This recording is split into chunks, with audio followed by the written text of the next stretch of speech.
Hello and welcome to Cottage Notebook Podcast. I'm your host Nadia, and coming up on today's show is a wonderful discussion with Kate O'Sullivan from Playful Day.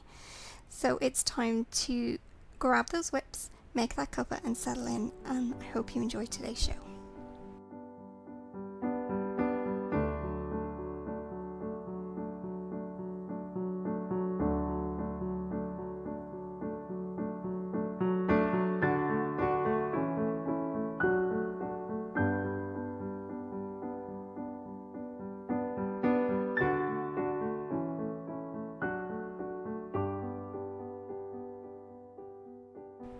First of all, a big hello and welcome if you're a new listener. Come on in and have a nosy around the blog, Ravelry and social media. And for returning listeners, it's lovely to have you all back again and joining in with the show. A huge thank you to everyone who has subscribed to either the podcast or the blog. It means a lot to me that you really are enjoying it. Now, I normally would have a little bit longer of housekeeping in the middle of a podcast episode, but I want to get straight to today's interview. So without further ado, I am going to hand over to the interview with the lovely Kate O'Sullivan. Hello, Kate, and welcome to the show. And just for a few listeners who may not know who you are, could you introduce yourself? Hey, it's nice to be here. My name's Kate. I am known online as a Playful Day. I live in Edinburgh with my girlfriend and my daughter. I recently moved there from Dorset. It was quite a big life change, but I'm kind of all about the change and living life by the moment, and that's kind of a bit of a theme of what I play. I play around with a Playful Day. And one of the things that I wanted to bring you on the show and chat about was kind of the whole basis of a Playful Day and a look at identity and how that kind of changes with kind of our online persona and identity and the one we build for ourselves versus how we actually are offline. But a Playful Day from the very start has always been about finding that playful moment and identity. Can you tell us a little bit about the start of a Playful Day and why you chose that?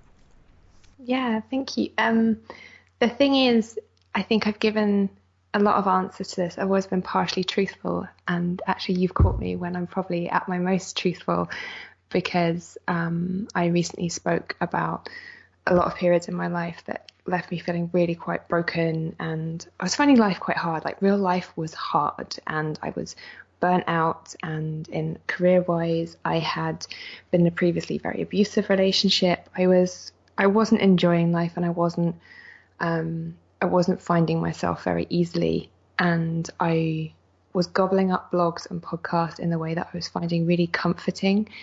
And I think it was this would maybe be 7-8 years ago, when blogs are kind of really reaching their peak of that, almost like that daily journaling where you do lots of link ups and creative prompts, and there was lots of linkies, and this was a thing, and that you went out and did a photography challenge, and I kind of poured myself into that in a way that I really loved, and I wanted to join in. So I created a Playful Day with this kind of motto of finding a playful moment in every day, and that's kind of underpinned everything. And I think I've gone through lots of changes with what that means online. I spent a lot of time talking about knitting for a while, and then I realized that actually I'm a really three-dimensional person, and I'm not showing all these other aspects of me. And actually also talking about your knitting non-stop makes you start to resent that knitting, I learned. It was a way of exploring who I was. And sometimes I think, and I know talking to writers, is that you write a person that you want to be. I know somebody I was speaking to said she wrote herself sober, and that really that was quite a powerful statement. And I think sometimes we're trying to create somebody online that is like a best version of ourselves, and that's not being fake. It's not untruthful, because there's a truth in what we want to be, and there's a truth in finding the confidence or finding the place in our life or the skills that we need, or and I think sometimes it can feel like a little bit of a rehearsal, and we need one place in our life to feel like I can be this person. I'm giving myself permission to be them. And for me, that was online. And I think that's true of probably quite a lot of people. So that's kind of what I was doing. And I think over the years, there's been a kind of, those have gradually dovetailed more and more till there's probably more and more of me online. Like, as I said, I didn't reveal that I started a Playful Day because I was suffering from post-traumatic stress disorder. I had a terrible memory problem. Documenting my day was actually quite important because I would lose it quite readily. And I've talked about all sorts of things, from sort of single parenthood to recipes I enjoy to projects I've enjoyed making. And I've done a kind of lot of visible learning, I guess. It's kind of, well, I'm going through this and I'm exploring this and I'm really inspired by this and maybe other people will find it interesting. And I've always been really quite overwhelmed and surprised by how many people really invest in that kind of, you'll share something like, oh, maybe this feels important to me right now, but it maybe doesn't to someone else. But I'm really into learning how to bake bread, and people get really into it. And so I'm really into this with my photography, and people really want to learn more about it. And I think that's what I really love, that idea that you can find out so much about people. And I think sometimes we can be quite dismissive of that online experience as it not being reality. But actually, I think there's some reality there. I think it's just you have to kind of bracket it and be able to say, yeah, this is a reality online and this is a reality in real life. And sometimes they dovetail and sometimes they really do not. It's the same as in real life, sometimes things really work and sometimes they really do not. Like, we can't hold one up and expect it to be perfect as the other one. And otherwise we're expecting real life to be perfect, and it's far from that. It's far from that. That is real life, One thing that people always say is that they're scared to show their true self on social media, or be it blogging or podcasting, because there are a few different reasons for that. Some being they want to align with specific brands that they want to work with, or for the kind of working bloggers and podcasters. And then there are others who are just really scared of actually going, well, this is me in front of people, because that's it's incredibly vulnerable thing to do. But I think because of the community that has kind of grown around a Playful Day, which is a wonderful thing, is the amount of support and actual strength that can be gathered through that online community. Yeah, I think so. And I think, and I always say to, I get a lot of questions, particularly from people who start trying to do online businesses, and, well, should I share this amount of me? I'm like, well, only you can define your boundaries and only you can tell your story. Like, no one else is going to do that for you. So you have to decide when you go to bed at night how good you feel about what you just shared. And if it felt too raw, maybe sleep on it before you hit publish. And sometimes there's something that you keep coming back to, an idea, and you keep, a lot of people sometimes have that where they, maybe they wrote a blog post and they said, they keep coming back to it, and not hitting publish, and then they hit publish, and it's like a huge moment. And I think we expect to hear the negative first. I think that's quite a rare experience to hear just negative first. I mean, I'm not saying it doesn't happen, but I think in the whole is that most people appreciate someone who's putting themselves out there and who's trying and who's just being themselves. We wouldn't turn up at a party and be like, you are just too fake with your outfit and this is awful and how dare you talk about this, like I'm not here for you to talk about this. Like, we just wouldn't do that in real life. And I think, there is that thing about distance of a screen and keyboards, but I think if you're really genuinely talking about your lived experience, I'm, as somebody who, is I'm gay, like, it's been quite easy for people to throw that kind of homophobic hatred if they want to. It does happen, but also, like, it says more about that person than it says about me. And it's quite rare, actually. It's not a big deal. It's invariably someone who's usually found me from a hashtag. It's never like the community that I'm sharing something with. It's always someone from outside that you're like, that's cool, keep moving. There's a blog feature for that for a reason. That's cool. But I think, generally people really engage with they want to be inspired. No one wants to sort of just, you know, be on a Debbie Downer the whole time. You know, like, it's just that there's such a thing as almost like too much reality of like it's becoming painful to look at for me now. And I think sometimes that's a hard balance for people. It's like particularly when you're feeling quite broken. And I know that's something I've definitely felt. But also I think if you're only sharing the highlights reel, it can become quite easy for people to feel quite negative because, you know, people compare. That's really natural. We compare our, you know, middles or lowers to like what we're seeing as someone else. And we're like, they clearly have the best lives they can possibly have because this is all they're sharing. No. And often some people share their biggest highlights when they're having their lowest points, is my experience from knowing a lot of people who work online and who, you know, have quite prolific Instagram accounts or blogging or writers. And certainly from my own experience, you know, I shared really beautiful stories because I needed to cling to them at some points, particularly when I was a single mum. You know, it was hard, but I think that sort of touch of reality can sometimes remind people there's a person here. There's actually a lot going on here, that this person is three-dimensional and has all these nuances and all these things going on in their lives, and we all deserve sometimes to have a yes moment and sometimes a kind of it's okay, let's have a cup of tea and just chill. Those moments kind of, they can exist together, and I think once people have done it once, they realize actually that it's not so big a deal to be seen. Actually it's quite nice. It's quite nice when it's quite nice feeling when you know it's your true self online, when you've been too scared to kind of go, okay, well, this is actually me. I know with myself, I've always kind of struggled with kind of having an online identity, but then kind of like realizing that when I write things about people or work with people, that it has a knock-on effect, as in, you know, if I say something, it will have a knock-on effect to other people or their businesses. And then you kind of go, well, hang on a second, those people support me and my decisions. And, you know, it's okay. I can mess up sometimes. And, you know, sometimes I can say something that can be stupid, but other people can't. Or not stupid, I don't like that word. But you can say something and then go, oh, hang on a second, that's actually not what I meant.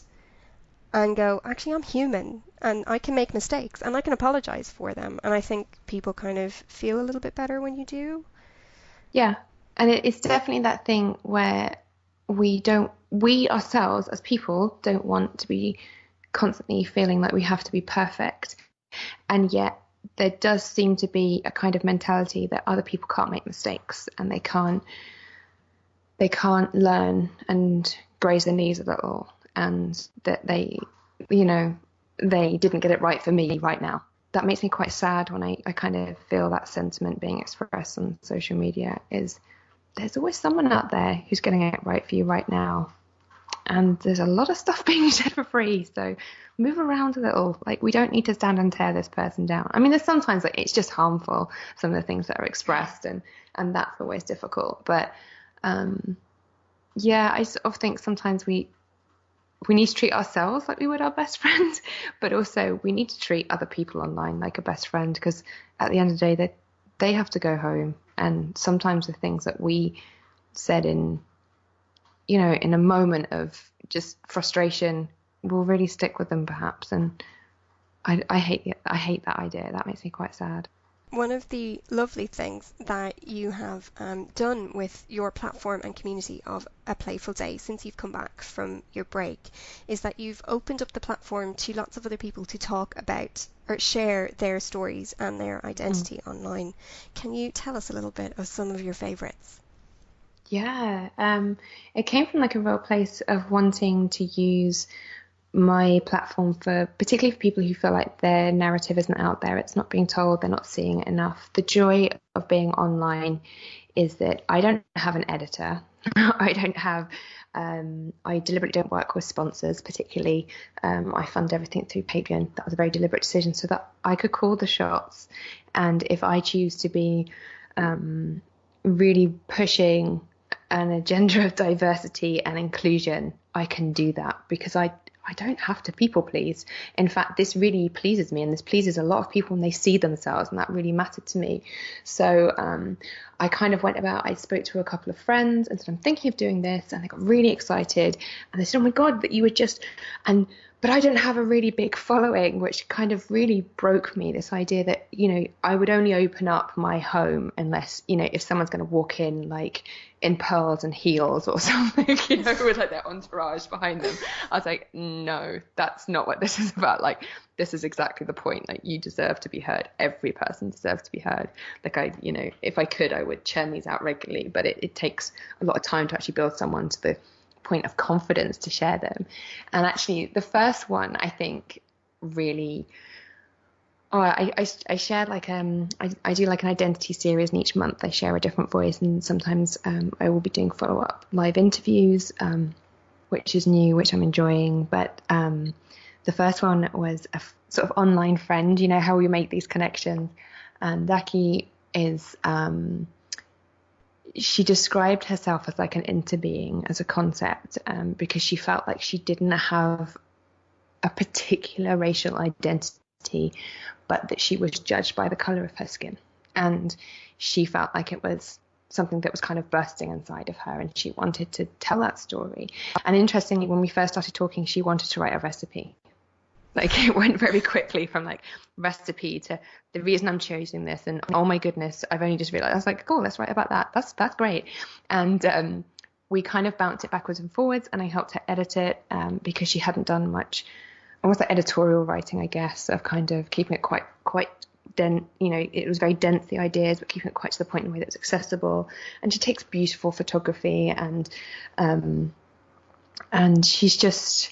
she was someone who reached out as a single mom. That's how we connected. And it was so brave of her to be the first person. And I was really glad she was the first person. It would have been so easy to reach for, this person has a million followers and they will help me launch this idea. And I was like, nah, that's not what I'm trying to do. Like, I've had a few people who have a really, really healthy and engaged following, but actually I don't want that to be the barrier, and I don't want it to be the barrier that someone's never written before, or that they are ill and feel that they can't write. I'm currently working with someone who has disability, and she is doing it in a way that she can achieve it, and helping and supporting her and learning what she needs, and making suggestions of how about we try this. It's been really, really it's been a lovely connection that I'm really looking forward to sharing her story now, because actually she's come back with just the most beautifully written piece. And I'm just like, will you edit this? I'm like, I don't think I can. But that was great. And then on the other hand, I had Amy Herzog, and she wrote a piece about aging, and that was based very much of a Twitter conversation where I was ranting about a beauty product that was like anti-aging for your lips. And it was like £60 for a jar that was like a thimble size. And it was the ludicrous science that it was reaching for in the coffee. I was like, what is this self-hatred that we're doing? And she said, I have really mixed feelings, because on the one hand, yes, I want to reject this, but on the other hand, like, I'm watching my jaw do this thing that I'm not comfortable with. It's starting to not recognize me in the mirror. And I wrote to her and said, do you want to write that further? Because it's something she does a lot around fitted sweater design. And she does, she really is trying to, make women feel very comfortable, and that stuff is flattering. And then, I said, are you talking about this stuff? And she said, no. I said, do you want to? You can rehearse it over on MySpace if you want to. And that's what she did. And it was explosive, the response to it. I think people saw her in a way that they hadn't up till that point. It was just so... it was so fragile, I guess, in the way she, it would have been so easy for someone to have seen it as weakness, and it wasn't. It was such a position of strength that I just think there was so much strength in the words that she shared. So yeah, it's been a real learning journey for me. And I've just had Ash from Sunflower Knits, and they came on and spoke about their non-binary femme identity, and kind of then agreed to jump on a live stream because they've worked in that kind of queer activism before and a lot of reading and feel very comfortable and understand that it's quite a scary topic for people. And so we just jumped on live stream and just started chatting about it. And they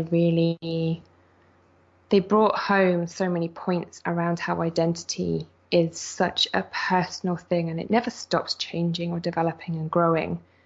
And I just love that idea. And I feel quite energized to get more of them in now, because what an amazing thing. And I think for a lot of people, especially, I asked for contributions on Instagram recently, and I had like a sort of flurry of emails and lots of people who are kind of going, I've never really done this before, or I think maybe I want to write about this, or I've only just realized this because I realized that I really wanted to email you and I think I want to write about this. And I just love that reaction. I'm like, okay. And then I'm really aware that that's quite a big moment for a person, like, because that's what I do. I'm exploring my identity in a very visible way, and sort of say, okay, here's a few starting points. This is what I say to everyone. This is what will happen with your post. Think about how comfortable that makes you, and then let's go from there. And it's wonderful to do, actually, and I feel very lucky to do it, and I feel very lucky that the community was responding as well as they do. It took a little while, I think, to sort of people to really realize how important it was not just to scroll past because it looked different, or, well, this isn't what is usually presented to me, is that actually I'm deliberately moving things into people's bubbles that they probably aren't following, and that is an internal bias we all have. And so, yeah, it's kind of exciting to see people go, oh, yes, you're right. I have not even thought that I don't see anyone who doesn't look like me on my Instagram. Wow, that's interesting. And, those kind of insights are kind of starting to come in from people. And I very much went through that process and really went through and had fun with algorithms, trying to break through them. I was like, no, why am I not seeing anyone over the age of 40? This is really unhealthy. So yeah, it's been fun in lots of ways. I don't think I can have a Brucey moment and say which one's my favourite. They're all my favourites. It's a hard question. One of my favourites, or I think one of them that has stayed with me, was the femme does not equal woman from Ash's post, and the strength that is in being soft and what that means. Yeah. And it's what I've loved about this series is that I would have read it and then walked away and gone, no, hang on a second, I need to go back and read that again. And there are so few blog posts that are written that stay with you that way. And they've all been great. They've been amazing. I'm very powerful. And if you haven't read them, go read them. Links are links are going to be attached. Don't stop listening. Identity is something that we don't necessarily think about. It's kind of consciously evolving as we grow online and grow more confidence. And we kind of go, sometimes it can be unconscious how we kind of move towards certain things. I know that I've caught myself to it, and especially getting sucked up in the Instagram bubble. We all do.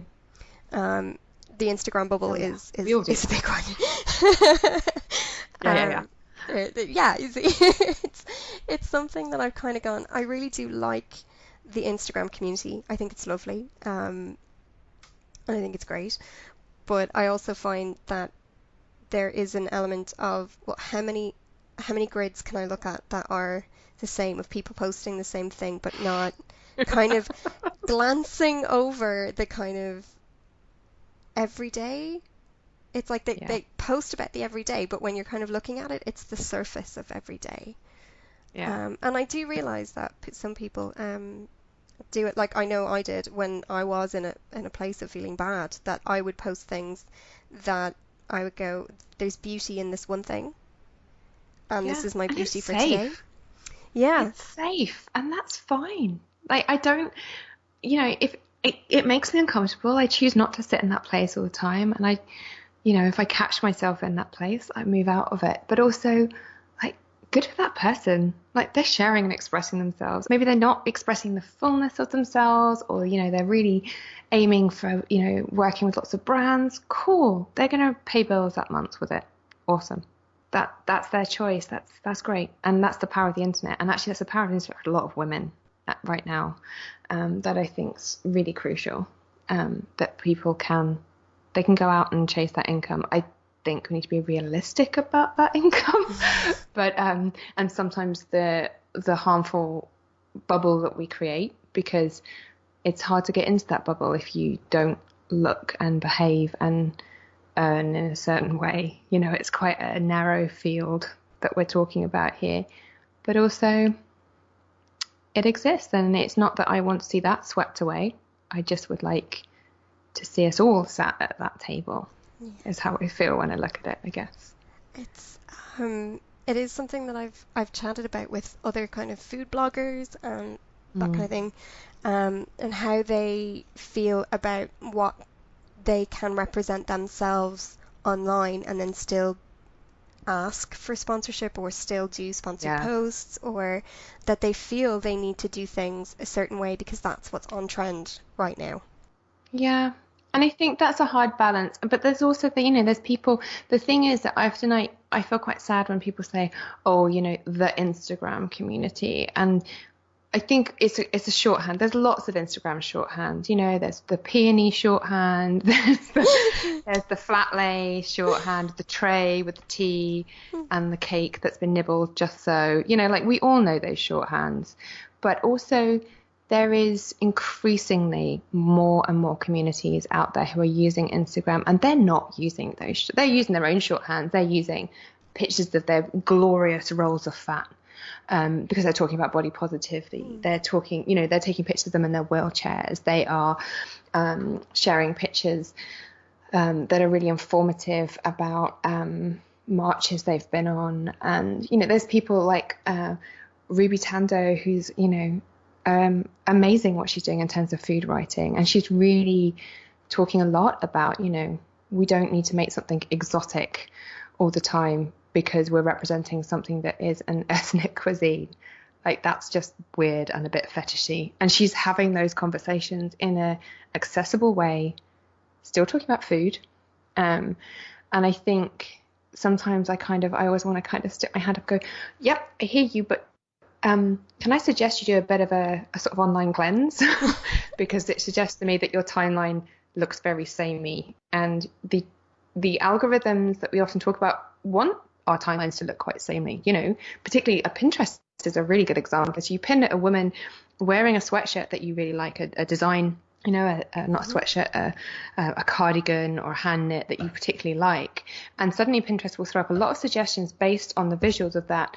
And they will also be a white woman wearing stuff. And you kind of have to work against that and deliberately pin in quite an interesting way, which I've worked quite, I had a real play around with it one day when I got really cross, and I realized, like, wow, there is a lot of blonde, skinny women with impossibly perfect boobs on my timeline. That makes me really feel quite odd when I log on.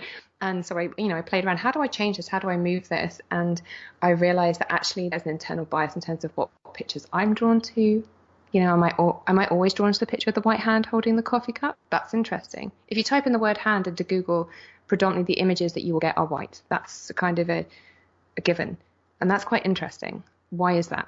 So I think it's sometimes looking at what's making you uncomfortable and then going and finding those things, because especially things like Instagram stories, they've pushed barriers a bit more. Like, you don't have to be so perfect anymore. You can go and have these really quite, like, it's gone in 24 hours if you wanted to, conversations.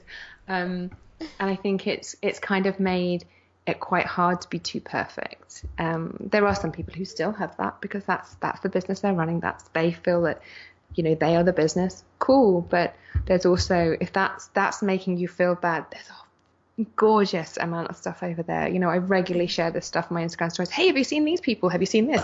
How about this that's happening on Twitter? And it's hard to step out of our bubble because we do have a natural bias, and it's an internal bias that we all have.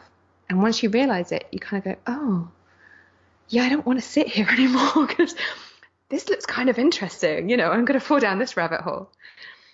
A lot of bloggers, online people, they do suffer from burnout, and they do suffer from, the feeling of this need to create and for it to be in line with ourselves. But you are one of very few people I know that went, actually, I need to step away and have a gap year.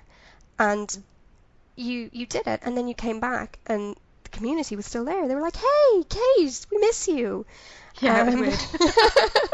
how how did the gap year help with dealing with the online community? Because obviously sometimes they can be a needy bunch. I love you all, but sometimes they can be.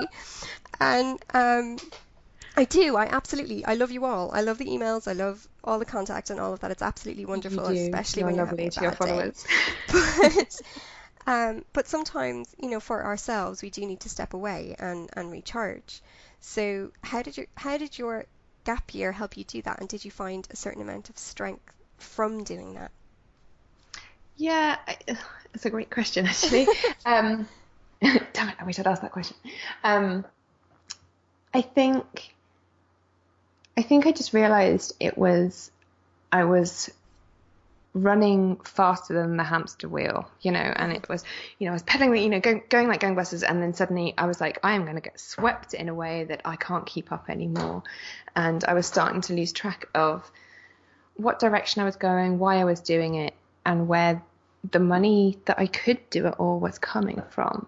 Do I need to get, and this is an eternal thing, how many sponsors is too many? And I had sponsors for the podcast, and it was invariably very small businesses that I wanted to work with, that I had a working relationship with, because I used their stuff anyway, and I was really happy to sort of showcase. And then beyond that, I just didn't feel comfortable. And I always like people's sponsored posts. I get really crabby around this idea that, how dare they advertise? Well, you're consuming content for free, so they're kind of allowed to make a living from that. I don't have a problem, but it was getting to that point that I was feeling like a failure because I hadn't figured that stuff out. I wasn't doing that. I didn't have all these big brand collaborations, and no one was knocking at my door. And then talking to my online friends, like, no one knocks on your door, you go and make that hustle. Don't be fooled. And I think I was at a point in my life where I just wanted to take time off and just be in real every day, not feeling, I've got to put this thing online or I have to do that. Just sharing for the joy of it again. And I did, sometimes I didn't write. I think I wrote maybe five or six blog posts across that year, maybe a few more actually, maybe more than that. And actually, some of my most viral blog posts were during that time, but I think it's because they very much erupted from me and were very much a reflection on something I felt really passionate about, which is often a really, it's a great way, write about what you're passionate about. And I took a job as a brand manager, kind of taking all the things that I'd learned about talking to people and communities, and I helped employ a team to put them together of just the most wonderful people. Like, they were lovely, and I invested time just in my daughter and my family and figuring out who I was, because I think I could feel that something was coming for me that I didn't understand, and I couldn't go through that process so visibly. I didn't really know who I was going to be at the end of it. And actually, I said I was taking a gap year, and I think it was like a really soft way of breaking up with people, like it's not you, it's me. Because I didn't intend to come back. I was quite, in fact, if anyone asked me, I think up until about a month before I put content back online, I would almost like shudder. I was like, oh no, I don't want to be that person again. I don't want to be doing podcasts all the time. And then every now and again I get this prickle of, I'd really love to tell that story. Or why is that person not included in that conversation? Or, that really inspired me. And then, no, you don't want to get back into that. Like it's really hard. How are you going to justify it? How are you going to fund it? And I'm very much a person, like I want it to be quality content with dignity as much as possible. So I wanted, to be able to employ a producer and pay them for their time for the podcast. And something I really cared about, if the podcast came back, I wanted it to be transcribed so it was accessible for people. And so I realised that actually, I think there's a lot of people who feel quite strongly about the online spaces feeling safer and more accessible. And that's kind of when I had that kind of epiphany moment of, then I need to help shape that and I need to step in. And then suddenly I found myself contacting a producer. Like, oh, apparently I'm back and I'm doing this. Hi, everyone. It happened quite rapidly, actually. And it was a little over a year. And I was overwhelmed by the response that it got. It was bizarre, actually. It really was. People were kind of, so lovely. And how have you been? It was very special, actually. I'm constantly grateful. One of the things that I've always wanted to ask is that you've always managed to kind of go, hang on a second, I need to check myself. And especially when you're doing, like, going down a way or a conversation, you're going down a conversation and suddenly you realize it's not exactly where you wanted it to go, and you go, hang on a second, and you even do that publicly. So how do you find the strength to do that? And then also, how do you kind of go, oh, hang on a second? I think part of it is I don't actually have a great deal of confidence in myself. So I think often I am apologizing, and it's something that I'm really aware of doing and more conscious, where does that come from? Like, I'm always apologizing for taking up space. And part of it is, it's something I guess, like, in a way I learned from being a mother, is that if I'm constantly apologizing, what's my daughter learning from me doing that? And is she seeing me make mistakes and then fixing the mistakes? And I realized actually how much power there is in that. And that I'm human. I don't want to be in a position where people can't question what I'm doing and say, actually, that didn't work for me. Like, for example, I've just shared a podcast that was wonderful, actually. It was really hard to edit. I asked 2 mums to come on and talk about their experience as freelancers with a specific focus that they have children who have autism diagnosis, and talk about how it feels sometimes. Do you have to make life fit in a way that most people at the moment online are talking about? We have to have screen-free time. They're like, well, actually, my kid can cope with the screen. They can't cope with being outside. So, and I'm trying to manage a lot here. And it was incredible, the conversation. They spoke for about 2 hours to me, and I realized I had to condense it down and make an accessible podcast that didn't go on for 2 hours. And also that part of it was they hadn't had much of an opportunity to speak to each other before. They suddenly were in a position where they were heard, they were seen, and they were able to connect over a very real and lived experience. And I had like a sort of duty to make sure I didn't share something that actually they're like, I really got into it and maybe I shouldn't have shared that. So there was a lot of work that went into it. But one of the things I said when I released it is, I'm aware that this is 3 neurotypical women talking about autism. How does this feel if you're autistic? I would really like to know. And is this a helpful conversation? Is this something that you're glad to see there? Let me know. And I shared it. It's only a few hours ago as I'm recording. And I think within an hour, there was like this outpouring of people who have autism diagnoses, and were kind of like, it humbled me. It really did. And it made me see how important it is to say, I might make a mistake here, but I'm doing it with the best intentions. I think I'm doing it sensitively. I've done my research, because that's really important, not to just, barrel in with our opinions, because this is someone else's narrative. It's not mine. And it kind of really hammered home how important that is. And I don't get it right. There's a number of times, when I've been online, I've reacted and I've said something, I thought, no, that was unfair on that person, or that was unfair on, someone else might have read that tweet and felt really bad about themselves. That's not cool. I want to try really hard to not be that person, but also give myself permission, like, I am human. Like we said, it happens. And sometimes you have to try, because sometimes the most terrifying thing for people is silence. Like no one responding, no one seeing you, no one acknowledging you. That's also horrid. So I will do my best not to take up space that's not mine to occupy. Some people really need to have that space and their voice to be heard. And that's my job sometimes, to be like, hey, you guys are all listening to me. I'm going to step aside and I'm going to share this person's post about identity. Awesome. But actually, yeah, and acknowledge that sometimes even when I do that, I will do it wrong. That's really important, because then other people might step in and try and do the same, and maybe listen and maybe admit that they don't know what they're doing, because most of us don't. We really don't. I don't even know what I'm doing right now. I was it's like, okay, we can do it together. Yeah, like trying to Power come in across. that. I think it's also the bravery in being honest, and to go, yeah, I'm not infallible. I make mistakes, and also the topics that you've been exploring, they're not the easiest topics, and they're not, the fluffy happy pieces either.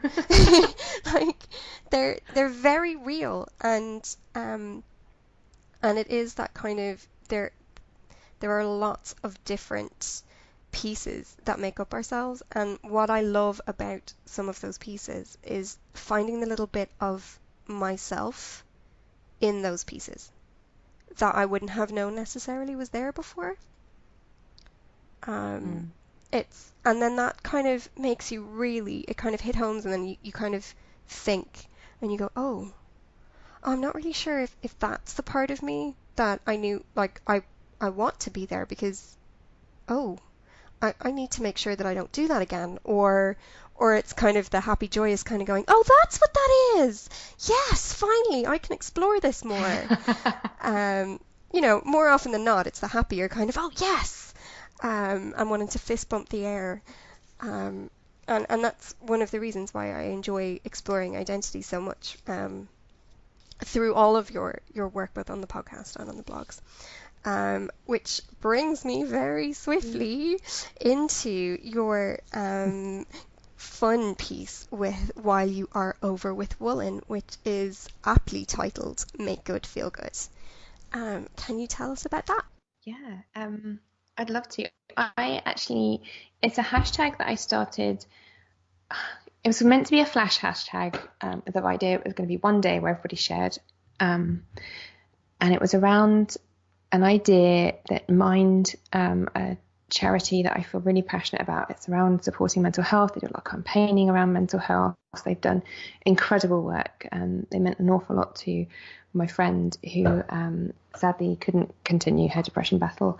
And so they have a very fond spot in my heart, because they just do so much good work. And they did something called a crafternoon, with the idea that you got together and while your hands were busy and you were making, and they sort of explored the therapeutic benefits of crafting.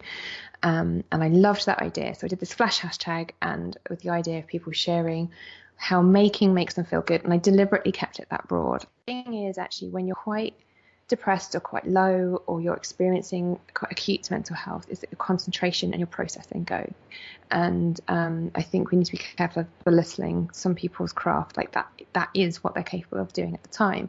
And there was about like 700 responses or something in less than 24 hours, in a way that I sort of had to put my phone away and put it under a pillow and maybe like stuff it in a cupboard, because I couldn't go for anymore. It's like a bit much, and it's been weighing on my mind ever since. Like, people really responded to being in a community, and they were chatting to each other. Like, it was shared and tagged to me, and then people were jumping in and they were supporting. And have you heard about this? And this is really helpful. And did you know that this local support group? And actually, we have this knit night, and it was amazing. It was amazing, and a lot of people spoke about themselves for the first time. There was a lot of designers who. I was really intensely proud of them that day, that I knew this side of them, but they hadn't shared it. And it's been kind of niggling away that I just tucked it to bed, because I didn't really know what to do with it, because it's so big, and it needs a boundary and it needs to end, and people need to go back and cope with that on a day-to-day life in a real way. Like they need to go either get the help or carry on with those battles or do a bit of self-care because they feel quite exposed now, like whatever that was. And Lisa and I from Dublin were chatting, and she said, do you know what would be really fun is if you could do a photo shoot of like everyday people, because I'm so tired of this knitting stereotype, and I was like, yes, I would love to do that. She's like, I've been listening. I see what you're doing there. And she really noticed that a lot of the photography, I work really hard to work with lots of different models, and in a way that I feel really quite strongly about, all kinds of sizes, shapes, ages, skin colour, all sorts. And so she knew that that was something that I felt really passionate about, and I wanted to see more of, and making people feel seen, and like that what they see online is a reflection of them. And so I kind of said, well, I did the hashtag, and I think it would be nice to sort of revive it and talk about this idea, because everyone's coming, they're making stuff, whether it's their handmade wardrobes, for the, they're sort of doing that challenge, or to wear to Dublin. We all like to show off our, handmaids and like swank a bit in what we've done, because we spent time, we invested in this, and it's our way. It's like our badge of honor. This is how we, it's like a secret handshake. Fill my shawl, I'll fill your hat there. That's awesome. Like we have this like language where we can touch each other because it's handmade, and let's get some great finished pictures of those. And because if we make it about people's making, they also might realize that you don't have to have your face seen. You can just sit and knit, and I will merrily probably balance on a chair and take a picture of your hands doing beautiful things with yarn that people don't get who don't do it, and they find really mesmerizing, and they think you're a magical creature because you are. And we can just have fun, and it's going to be, it's going to be an event predominantly that a lot of women and people who identify as women are attending. That's going to be a majority, and we often feel very apologetic in front of a camera, and we feel like we shouldn't be seen, and we don't like the performance of it. And so many people talk about like this loathing of being in front of a camera. And I always want to say, please let me take a picture, which is probably like the worst response, right? I have this really terrible phobia of spiders. Here, let me give you the spider. But it does make me kind of feel really, because there's so many occasions, like especially with smartphones, where people whip them out and expect to take a picture. Can I take a picture of you right now? Oh, jump in this group shot, and oh, you have an unfortunate nostril. Well, I'm going to share it online anyway. Like, that's horrible stuff. It's horrible. And so the idea is just to kind of maybe give, I guess, someone a real life rehearsal. What we talked about, this online rehearsal of jumping in front of a camera and maybe getting a really nice shot of themselves, or a shot of like capturing the moment that they met their online friend, or their handmade wardrobe item. Like I never get a picture up on Ravelry because no one will take a picture of me. And my advice there is get a timer or a remote and make them your Instagram husband. Like screw waiting for anyone. Seriously. Like, the best time I had was when I realized I could take pictures of myself. There's no one else around. It's great. I can goof around in front of a camera. A number of times people are like, I could tell you were dating someone when you started taking more pictures of yourself. It's like, no, I've got a tripod. Voice activation on your phone. That was a revelation to me. Yes, there's so many ways that you can do it, and it's about just understanding that you have value, I guess. And I really love that Lisa gets that it's a community that really feels quite joyful about being together, but also it's quite anxiety provoking. It's hard sometimes to be seen. So yeah, like if people want to come and take time out and chill out and tell me how much they hate being in front of a camera, that's cool. And they can turn up and tell me that, and then not have their picture taken. That's also fine. But if there's someone there who wants their picture taken, I'm going to be taking pictures of them, because that's going to be awesome.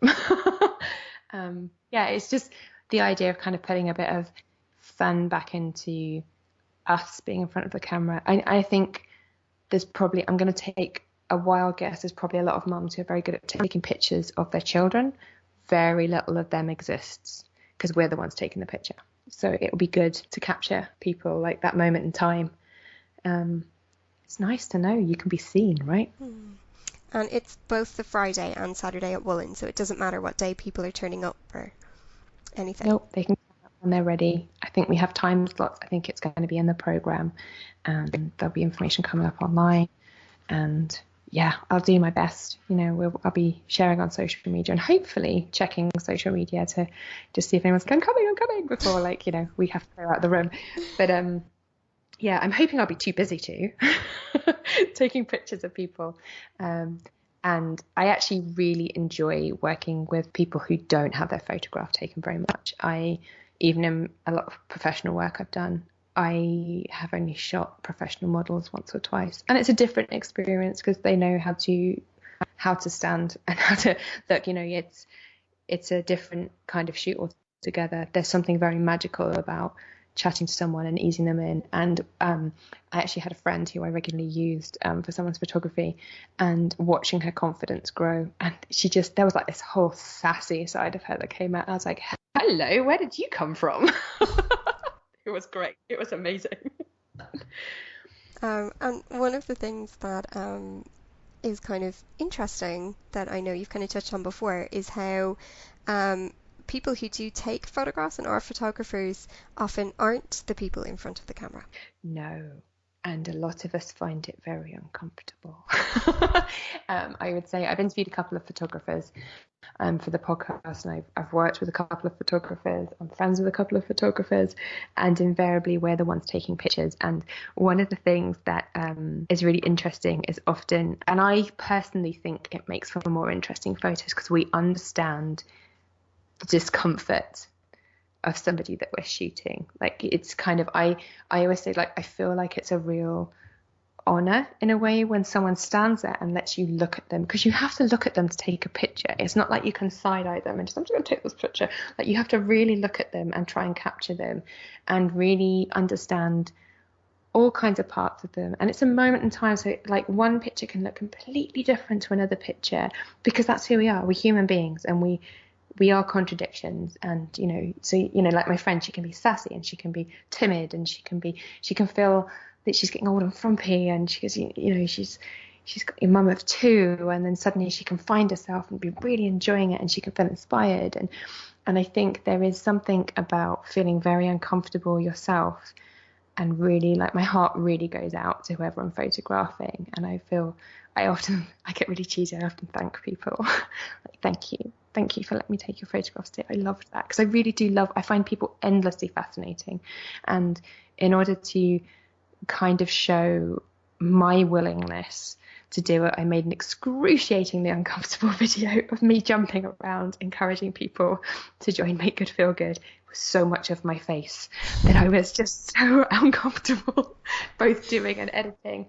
But I was like, this is what I'm expecting people to do. I'm expecting them to show up and stand in front of the camera. So this is what I'm going to do to promote it. I'm going to make the video. I'm going to show me jumping around and doing things and talking. And this is who is going to be taking your photograph. And see, she's a bit of a goofball, and she's a bit uncomfortable with herself. So cool, we can do that. That's fine. It's an interesting thing. I think I have worked with a couple of photographers who are very confident people, and it's a very different experience. It really is. Not a negative experience, just different. I sometimes think I need to do more where I jump in front of the camera to understand what it is to be photographed, but I would probably climb over walls to avoid that. I'm trying to get better at it. I'll be following you around with a camera for the entire time. It'll be like warning. Danica.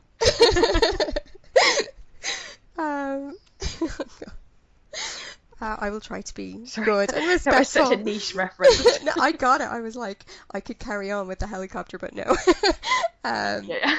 It's wonderful to have you back in Ireland again, because this is your second kind of visit in 2 years as well, which is great. And I'm so excited about it. But you are also giving a talk in Woollen about smartphone photography and creatives, and it's at a really reasonable price as well, because you don't do generally this talk for this price. So if you can at all, jump in and I'll let you explain what's involved.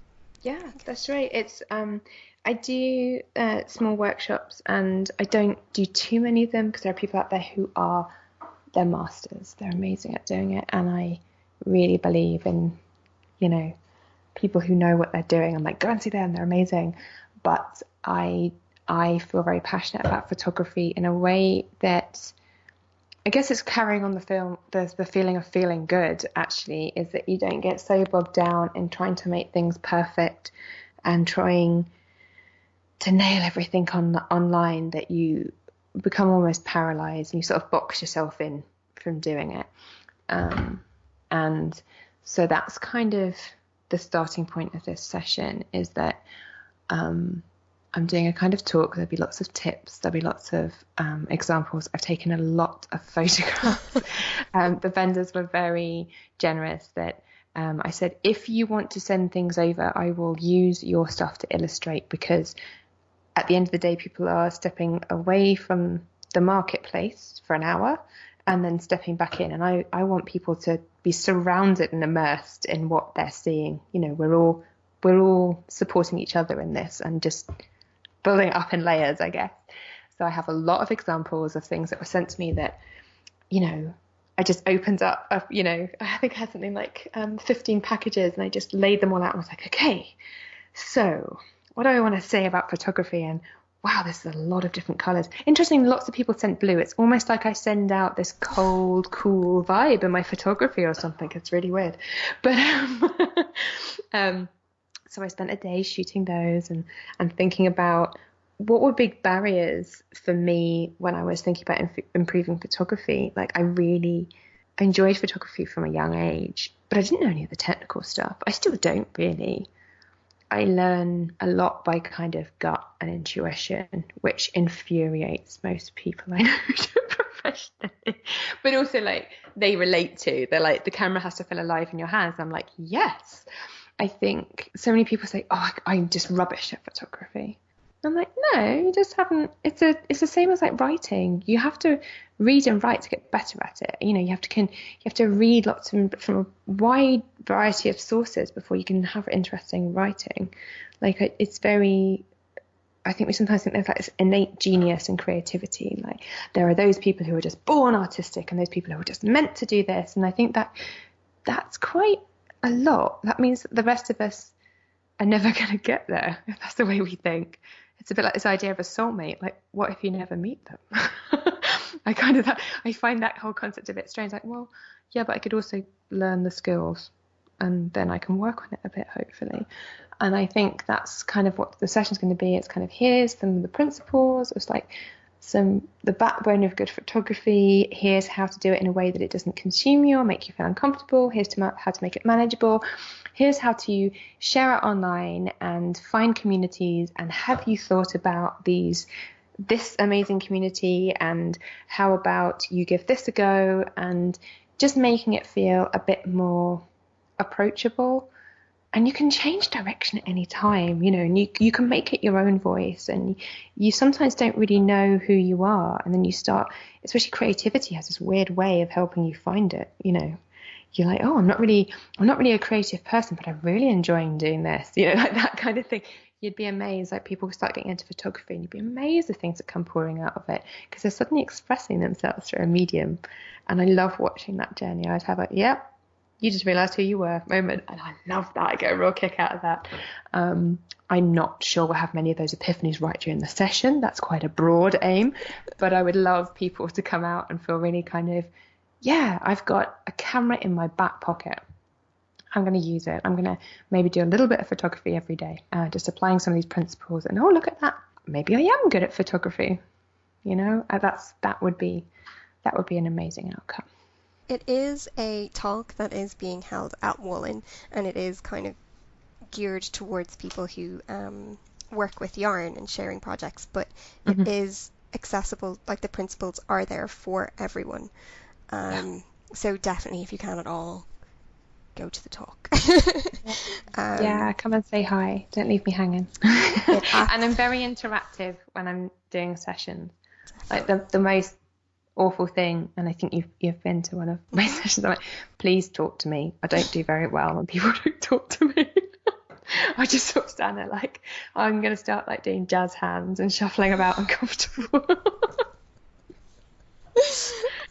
They're absolutely wonderful, and I have to say they did change my perspective completely. And I think you can actually pinpoint my Instagram account to the day before we took your sessions, to that weekend when you were in Dublin and we did your photo sessions then, to the days after.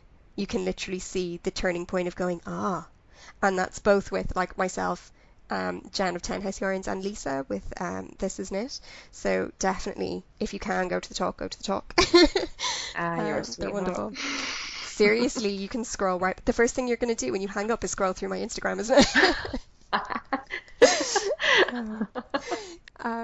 So if people want to get in contact with Kate, do you want to one more time kind of tell people where they are and how they can get in contact with you? Sure, I am online as a Playful Day on every space, from Twitter to Instagram, Pinterest. I have a Facebook page, but I tend to use a Facebook group. I keep it closed. Come make a request and tell me who you are on social media, just so I can check you're not, some scary person who just wants to come in. I keep it quite safe deliberately because people have quite raw conversations in there. And my website is www.aplayfulday.com. That's where you can find my podcast under the same name. I'm also on Medium. I write some long form stuff. And I'm on Patreon. I get around. Come say hi. Thank you so much for joining me, Kate. Thank you. It's been an absolute pleasure. Hello and welcome back. And for all of those looking for information on anything that we touched on in today's podcast, you can find the show notes on www.cottagenotebook.ie. Please do, if you're coming to Woollen, pop into either myself or Kate and say hi. Kate will be doing the Make Good Feel Good sessions on Friday and Saturday. All of the times and details will be in the show program on both days. And if you aren't coming to Woollen, please do tag us with Woollen and have a look at the Make It Feel Good tag on Instagram. Other than that, I will be back soon, though after Woollen. We'll be taking a little bit of a break because I will be over on the Woollen social media channels during Woollen and then a little bit after. So until I see you again, which will probably be about 3 weeks, grow, craft, love. Bye-bye.